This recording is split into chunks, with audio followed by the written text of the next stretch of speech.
Welcome back to Beyond Barriers. Today I'm joined by Gleni Ndreu, a guy I met on the Thomas Pocklington Get Set Progress program that we was talking to Charlie about. Gleni Ndreu has got a fascinating story. Although he's visually impaired as well, he's another guy that hasn't let life finish him off and has still carried on being resilient. He's played football for Arsenal, the visually impaired team. He's had various jobs, but I'm not doing it no justice, so I'm going to let him tell you a bit about himself. Gleni, please say hello. Hi everyone, I'm Gleni. I had the privilege of meeting Nathan at the 2022, 23, yep. 23 Get Set program with TBT, an incredible program where it helps people with no sight to people being partially sighted get into the world of work. As we know that there's a high percentage of people who are blind who are not working at the moment in the UK, and it's a good program to. It helps a lot of people like me and Nathan. So a bit about myself. So I've been visually impaired since I was born. So I've had it since really young. I've learnt to accept it in recent times a bit more. I still don't fully accept. I'm still not there yet, as maybe to where you are, Nathan. But Yeah. I am trying still. I am on the way there. So a bit about myself. I'm a very sporty guy. Recently, I've got into running a lot. Got to take part in the London Marathon representing Metro Blind Sports, which was really cool. I also regular use of the gym. I play football. Used to play the Arsenal visual impaired team, but now I play with the London Metro visual impaired team, which is really cool. Get to meet lots of new people, and yeah, that's me really. Just I like to play sports. I like to travel a lot and do go on like side missions basically. I told you I wouldn't be able to do him no justice. He's doing exactly the same as what I said to Charlie the other day. We always play our visual impairments down, and Gleni, like as you said, played football for Arsenal's visually impaired team. Not just any club, but a Premiership club. He's played for their visually impaired team. What was your job role when you was working? You was working for TPT, wasn't you? After the Get Set Progress program. Yeah. So I was the sports and leisure intern.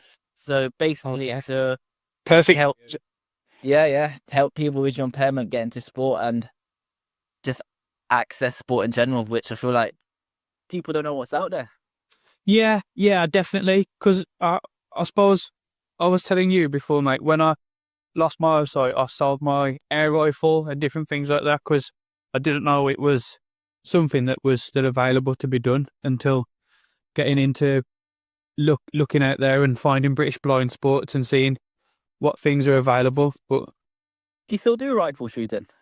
yeah, I don't actually go very much anymore, but the club's still running out of Aldersley and Wolverhampton. So if anyone listening is visually impaired and you're in the local area, want to try air rifle shooting, Aldersley Stadium.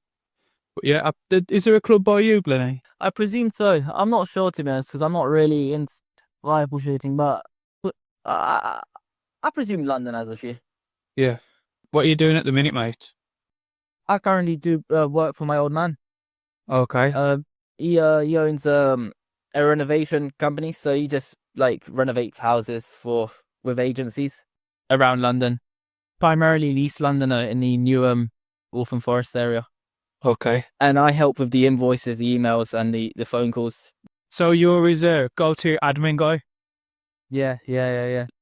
Mate, see, I'm looking to get into like transfer my skills and get into a different work environment, but I'm not sure yet. I think I need some career counselling. That's what I need. Okay. Yeah, that sounds like a cool thing. I didn't know that was a thing, career counselling, but Gleni, have you thought about starting your own business? Yes, I have. I've had so many ideas, but I just don't make the leap forwards. I'm a bit nervous, but I feel like I just need to just go for it basically, and like just give any F's about anything. Yeah. Just have a go and be resilient. Yeah, mate. Yeah. But Yeah. this year, the 2026 is my year that I'm trying to like get out my comfort zone. Yeah. So Okay. I did the London Marathon this year with like That's 5 weeks notice, and I never thought like 3 years ago I would ever like attempt anything like it. The, 5 weeks notice, and you ran 26 mile. yeah. That's unreal, bro. Yeah, That's I have been running for like a year though, but yeah, yeah. well basically, That's unreal, though, mate. 20 and yeah. then 26 mile. Yeah. As I mentioned earlier, I feel like this is the year that I want to um like this year I'm definitely I want to get out of my comfort zone. So this year I'm definitely gonna book a like a solo travel holiday. Really? Yeah, I want to try to do it independently and like because but I want to start off like because all the like travels I've done is either been with friends or family. Yeah. I've never been on a solo one, so I want to like um just go for it and start off somewhere like in Europe, probably somewhere nearby, and probably expand to like other continents, hopefully. Okay. So, Gleni, I know, like, speaking about getting knockbacks and work from stuff and being really into sport.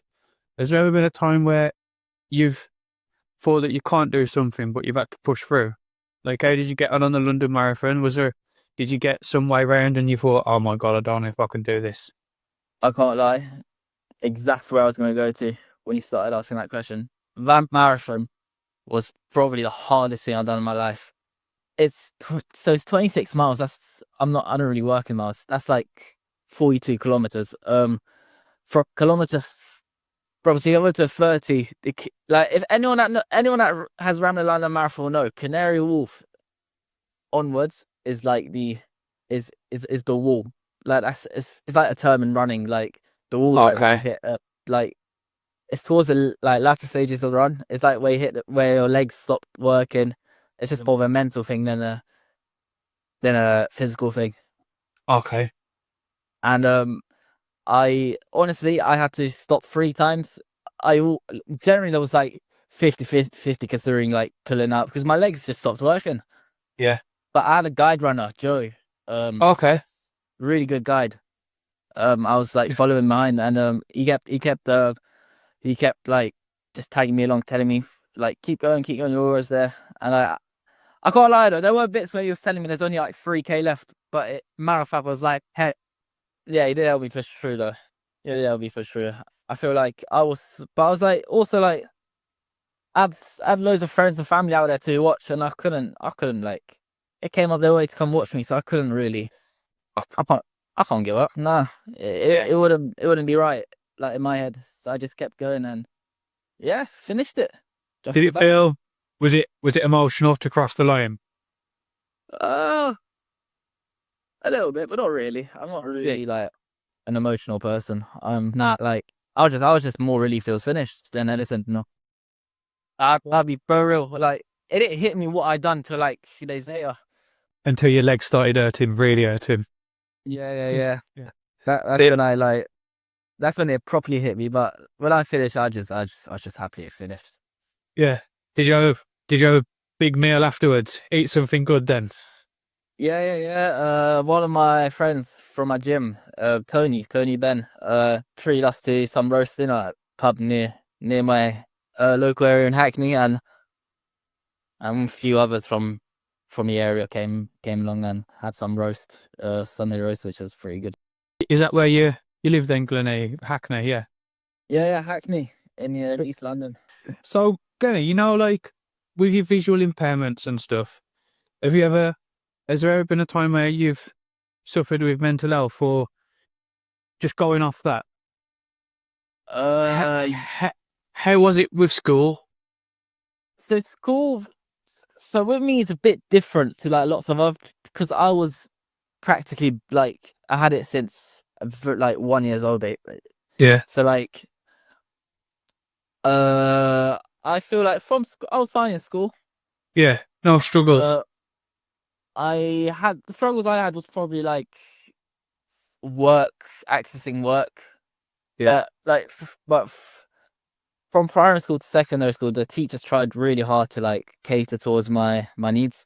I mean, truthfully, they did a pretty good job. that's good. Like, So, obviously, they're not going to be perfect all the time, but who is? no, of course, yeah, of course. So with me, it's more like them trying than natural. So you had a good experience with school, really?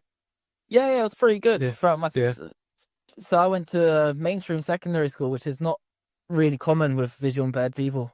yeah. And I wasn't I wasn't in the top sets, but I was in like the top two sets. So Well, that you would have been in the top for PE though. haha, like moles, mate. But like throughout my whole school, like there were times where like sometimes I couldn't access the work because like teachers would forget it or. But I went Yeah, to school, so my school, City Academy, truthfully, for mainstream school, they did a really good job. Like that's teachers, TAs, ensuring the works adaptable. Back then, they used to like blow up sheets and like print them out, but now because of tech and stuff, everything's on a computer, so it's a lot easier. I feel like for people to access work. yeah, And definitely. but so like in terms of mentally, I wouldn't say I've had like mental health issues, but a moment I hated, like struggled with, is when everyone was getting their driving licenses Yeah, and I couldn't. yeah. Because I love car. I've always had like when I was a lot younger, I used to watch Top Gear a lot, so I used to have a mad passion for cars. Not so much anymore, but like back in the day, I used to. And like when everyone was talking about doing their theory and practical tests, and I was just there like, oh fuck, man, why now? Why? Yeah. Have you ever drove, Glenny? Have you drove anything on like track and stuff? No, I've driven my friend's cars. I'm gonna incriminate myself now, actually. But don't worry. Hopefully, no one from Let's watch it. yeah, yes, we saw. Yeah, we should be okay. If they are, we will share your address, mate. Don't worry.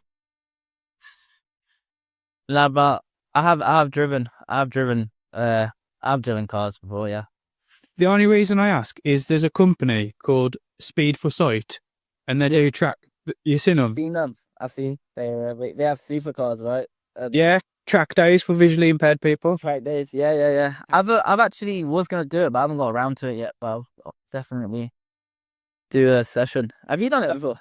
Not yet, mate. No, but I would love to. That's something that I really, really miss about having my sight is driving. That's one of the biggest. That was one of the biggest struggles for me was having to lose and give up my driving license. Yeah, Oh, I can definitely see why this. It's like a especially legs especially when you're dating, the first thing they look for is driving license. Yeah, of course. Yeah. Well, you say that people have actually said to me. So, do you drive? So it is something that people do look at. I'm like, no, but there is taxis, planes, trains. You know, yeah. I can, and I also have an allowance for multibility. So if you date me, I can get you a free car. There's pros and cons, mate. There's pros and cons. But truthfully, London, because I'm in London, it's literally so pointless having a car. But like, it's just like there's so much traffic. So like that kind of eases me a bit as well. Everyone's on the tube, aren't they? Yeah, tube and trains and stuff. Yeah. Okay. Yeah, I went to London a few, maybe a month or so ago to go out and get some food and go maybe watch a West End show. Just stayed there for a couple of days, and it is absolutely chaos, isn't it? Yeah. But it's no For point having a car.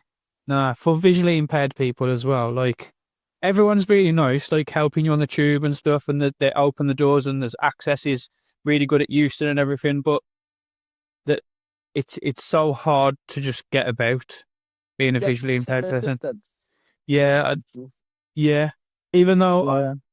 I usually have someone with me, I will still apply for assistance anyway because it's just It just makes things a lot simpler. Yeah.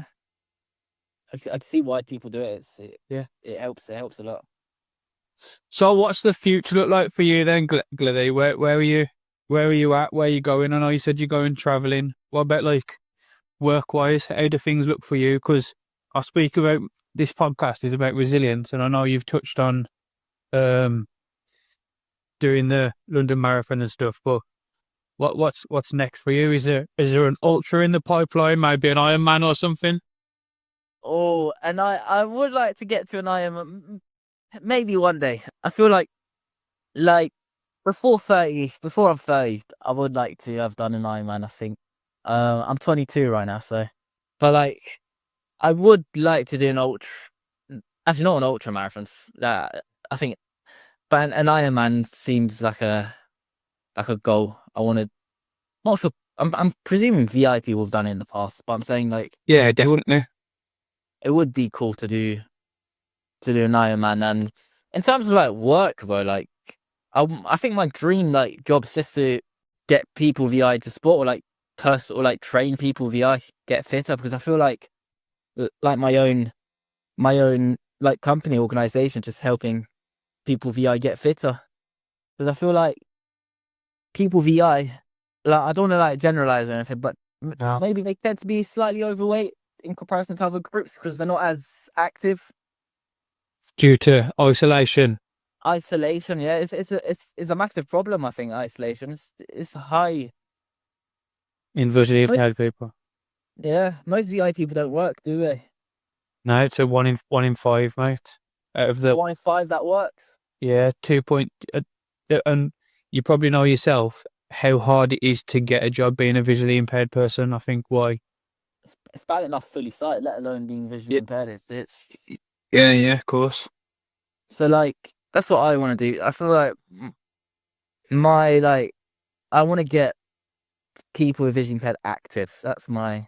I show them that there are there are like opportunities out there that can like you don't have to isolate yourself. There are people that care about you and like organize it, like charities and like TPT's an example.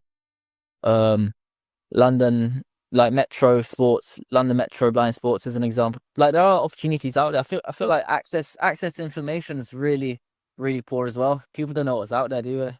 No, maybe maybe there's your business model, mate. Visually impaired personal trainer.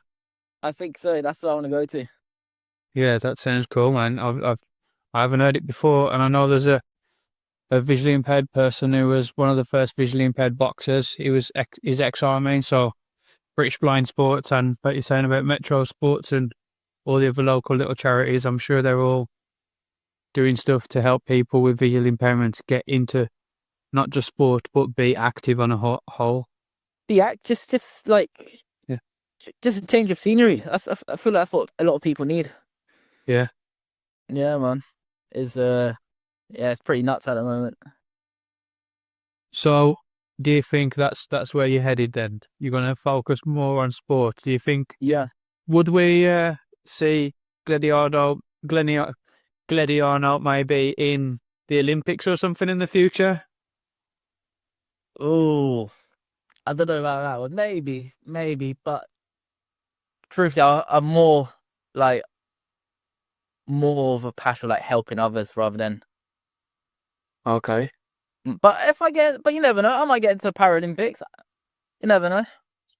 Yeah, yeah. Maybe I'm a pretty like keen snowboarder. I do a lot of snowboarding. Uh, Okay.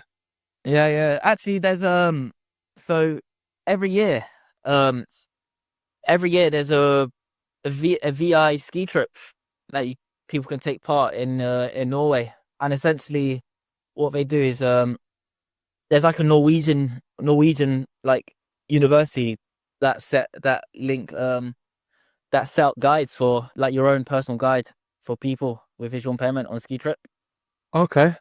in Norway, and it's and a lot of and like the holiday's subsidized by the Norwegian charity, so it's pretty really good price for a ski trip, Really? and it's a weekend, yeah, and and that's where I found my love for snowboarding. So I had a guide called Jonathan from Norway, right? Me, him, we've had a bit of a bromance. He took me around. So at that point, I could already snowboard, but Yeah. he took me on the snow jumps for the first time. Oh, okay, like half pipe and stuff. Yeah. And I was so scared. Like the first time, Yeah. I was shit scared first time doing it. I was like, I feel like without him, like without the guide encouraging me, like just to go for it, Yeah. I would have never have done the jumps and stuff. Don't get me wrong, there were a few times where I bruised my backside, like Yeah. that it hurt, but like I just went full send, and I feel like his encouragement and like is like just like like him being vocal, like has helped me achieve the jump. And Yeah, he definitely motivated you. oh yeah, for sure. Like obviously for the Norwegians, that's nothing, but like for us, we don't get snow, do we? So like, No, mate, we have snow in this country. The whole place shuts down. I'm talking like them sort of opportunities that people VI should take part in. It's really good. It's a really good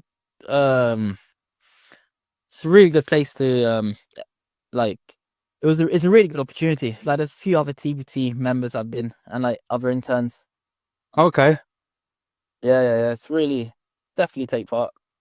maybe I should jump on it. So, guys, whoever's listening, Norway ski trips. I could send you the number of the guy that organizes it. I did it just Yeah, sure. you won't regret doing it. I promise you. We'll link it in the podcast in the comments, guys. So whoever's interested, I'll get Gleni to send the information over, and we'll put the link in the comments. So please feel free to check it out. Well, Gleni, I feel like I've taken up enough of your time now, mate.